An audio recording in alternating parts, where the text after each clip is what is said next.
guys, welcome back to Raid Shadow Legends Champion Guides. I am Ash, I am your host, and we are continuing our effort to complete a guide for every single Sylvan Watcher faction champion. We do have the faction being opened up at the time of this recording. It's not going to age very well, but it just has been introduced to the game. As a matter of fact, at the time of this recording, you can finally see it live in game only in a few days. So again, what I want to do is come up with a guide with all or for all of these champions. We have a ways to go, but I'm going to try to bang out as many as I possibly can over the next, couple weeks here on the channel, I would say.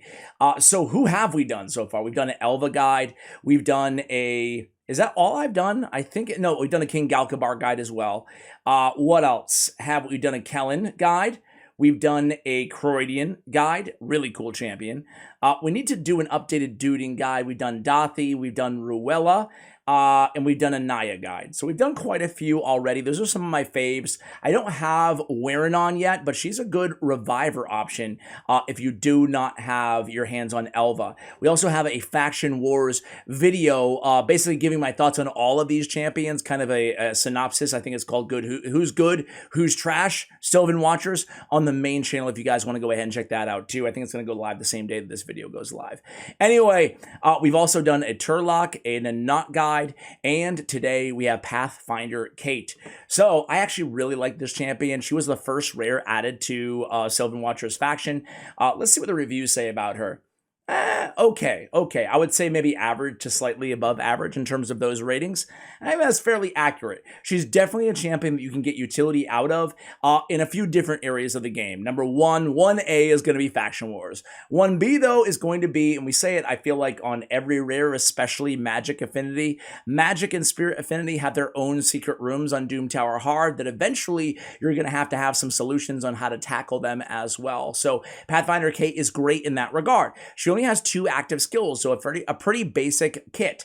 On the A1, attacks 1 enemy, we have a 35% chance when booked of placing block buffs for 2 turns. Now, you do want to build this champion with accuracy anyway, so I think that's a nice kind of addition to have, but it's not a game changer, okay? On the A2, Untraceable on a 3-turn cooldown, attacks all enemies, has a 50% chance of increasing the duration of a random skill on each target by 2 turns. So the 2-turn increase for a rare champion on an AoE, even at 50% land rate, is a really, really nice ability to have. It's a great ability to kind of control built into her kit. It's going to be great against any of those annoying champions, the Valkyries, the Man-Eaters of the world, right? So we have that ability. It also works incredibly well against champions like her, who only have 1 active skill anyway. It's going to put the A2 against another Pathfinder Cait. It's going to put that A2 on cooldown. There's a bunch of champions out there who are examples of that. Again, Valkyrie is a great example. She only has 1 active skill. So there's a bunch of others. Battle Khazars, champions like that. Even champions like Siphi, right? For Doom Tower Waves, right? You can shut off that A2, and the A3 is her revival. So if she's not reviving anybody, it can block the revive is what I'm trying to say, or it can also mitigate that A2.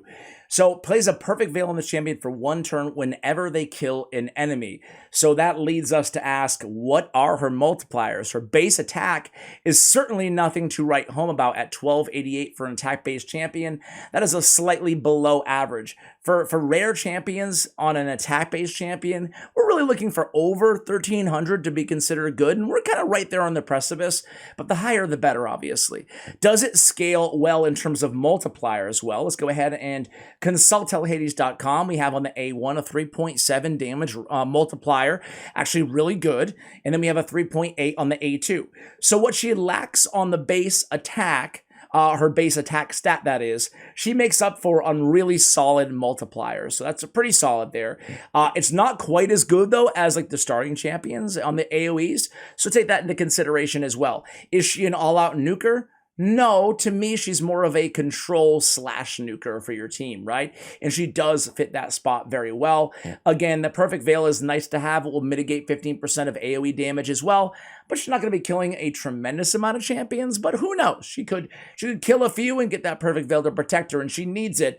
The last downside in this champion that I have to point out is her base HP, 11 12K, almost 12K. That's pretty dang squishy. We're definitely going to want to make sure that we prioritize at least one of her accessories to HP flat stat, right? Let's go ahead and show you how I have her built on this account.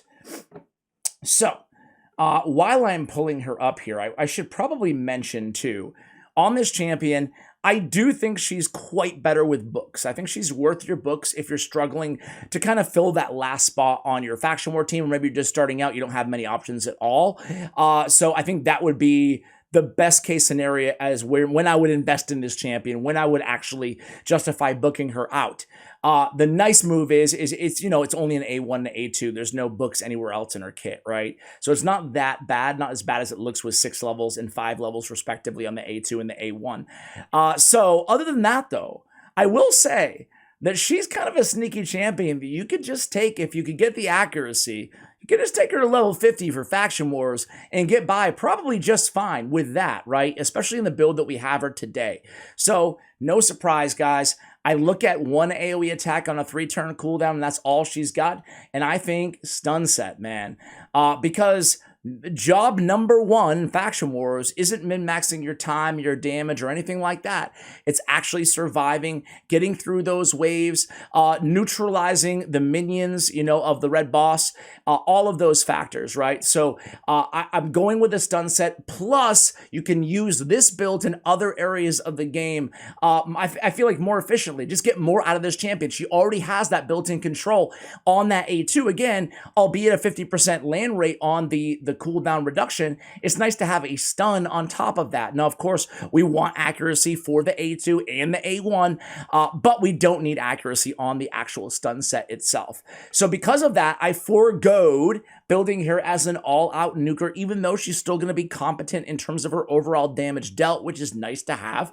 But there's a lot of damage dealers, right? There's a lot of burners, there's a lot of poison champions in Sylvan Watchers. So for me to min-max a rare nuker, nah, it's not my style. I'd rather go with a more control build. I feel like it's a little bit more versatile, then you can lean on other champions. There's plenty of them to do the damage, right? And again, she's still not going to let down that department. So because of that, we went for the control build on this champion. We went down the defensive tree. I think Resurgence an excellent mastery for her. We actually picked up both Shadow Heal and Rejuvenation just to keep her healed up because she is pretty squishy along the way.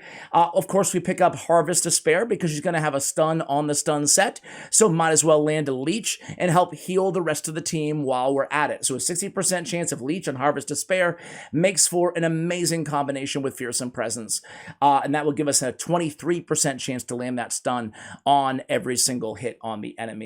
On the support side, we just grab the accuracy, the 3 accuracy masteries, and then there's no real big reason to grab Master Hexer or Sniper. Of course, it does increase the odds from 35 to 40% on the block buffs on the A1, but to me, it's a little bit negligible. I'd rather have Spirit Haste to speed her up if everybody else is kind of dying, just to try to, you know, try to maintain for the team.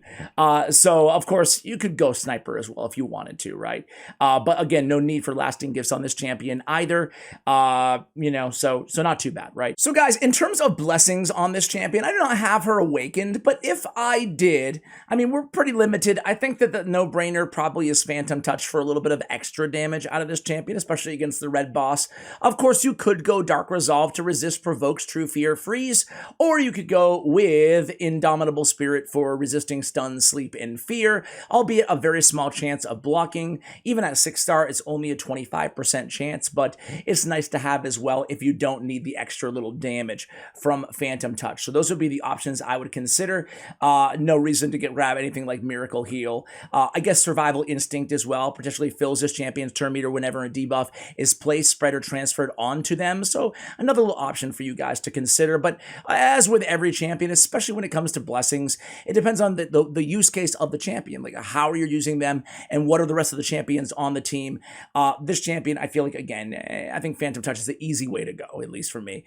So on the banner on this champ, we do have HP. Now, you can see my base accuracy is 262. That's going to be fine for Faction Wars. However, if we're going to use her even beyond Faction Wars, we'd have to scale that a little bit higher. We might need accuracy on the banner. However, I just looked for accuracy substats everywhere else in this build, in this kit. Instead, this is a really nice banner for her because we have a good amount of speed. That glyph, though. Womp womp. There's nothing worse than getting a 1 on like a 5-star glyph, you know? I think that was probably the case on this banner. Anyway, survivability is a big issue with this champion. We really want to get her to like 30k HP if we can. So for that reason, we went with HP on that banner. We went crit damage on the amulet, and then we went with attack on the ring. If she was dying, obviously I would swap this out for an HP or defense on the ring instead. We went crit rate. We're not killing ourselves to min-max with a bunch of crit damage on this champion. Crit rate on the gauntlets are fine. Heck, on this champion, if you can't get her all the way on this particular build, if you can't get her all the way to 100% crit rate, I wouldn't beat yourself up over it, you know? It's more about, you know, control in this use case. If you wanted to min-max her damage, nothing wrong with that either. I would just go with savage gear on this champion or lethal gear if you have it just lying around. Who does, right? And then just go, you know, down on the masteries, just go down the offensive side and end up at War Master or Helm Smasher, depending on where you want to be using this champion the most. But I just don't think it's going to yield enough dividends to justify swapping out for another build. I guess the third build you could consider on this champion is a reflex set, having a chance at reducing the cooldown of that A2, ergo more control anyway out of that A2. So it's another alternative that you guys could consider. Me, I went stun set. You can also go triple perception. You don't have to overcomplicate this. Accuracy and speed are stat priorities, so it makes a lot of sense to go triple perception as well if you wanted to go 2P sets. We have speed on the boots. We have attack percentage on the chest. Again, I stressed for the last time that if she's dying, we want to go ahead and easily swap out that attack percentage on the chest for HP or defense percentage. Keeping her alive is first and foremost in terms of priorities. 34k on the HP, 1900, really like that at 2000 if I could get it, especially for stage 21 faction wars, but we should be able to keep her alive as long as we put enough support around her, right? 222 on the speed, 99 on 122, that's fine. 262, that's fine as well. So I think it's a pretty realistic build in terms of what you could be looking at for Pathfinder Kate. So let's go ahead and see how she does here, guys. Unfortunately, we do not have Faction Wars open at this time, but we do have a rare only, or is it an attack rare only secret room? Is it secret room 4 or 3? This is a Doom Tower hard track right now. Or is it 5? Or is it 2? What is it? I guess it's 5. All right. Gotta keep track of my secret rooms. Here we go. Rare attack champions only. You can actually use Pathfinder Kate in so many different secret rooms. There's so many rare onlys, and there's also a lot of like magic rare onlys out there, or at least 1 or 2 of them. Or rare attack champions only. So she fits in a lot of secret room teams, which again is a reason that I love her in a stun set, because the best way to get through these waves is to land a lot of stuns. And you can see we only actually land 1 there, so we might lose somebody. Nope. Luckily we don't, but it's getting close. A lot of RNG involved in these runs, but again, you have a champion like her between the A2 cooldown. This is exactly how it's going to work, obviously, in Faction Wars as well. Between the stun sets and that A2 skill cooldown, you should be able to neutralize anything that you need to in waves and be able to actually get to the red boss, right? Especially those difficult waves. And even if you're early game on this champion, you're going to rely on her for Faction Wars anyway, you can use her as a dungeon control as well, right? Or a Doom Tower floor control champion. So let's see, she's in the far left. She's barely clinging on to life right now. Hopefully she can stay alive in her big Raid Champion Guide spotlight. But you can see damage-wise, she's around the same as Fleshmonger. She does die in her debut. Womp, womp, womp, womp. But around the same damage as Fleshmonger, who's actually a really good DPS champion. You can see she was out-damaged by, well, everybody. Keep in mind, we don't have any offensive masteries. We don't have, you know, her attack min-max or anything like that, right? We have no awakening on this champion. So, you know, grading her with a curve, no savage, no lethal gear. However, with that said, you know, her damage is around Kurzad Depart level, right?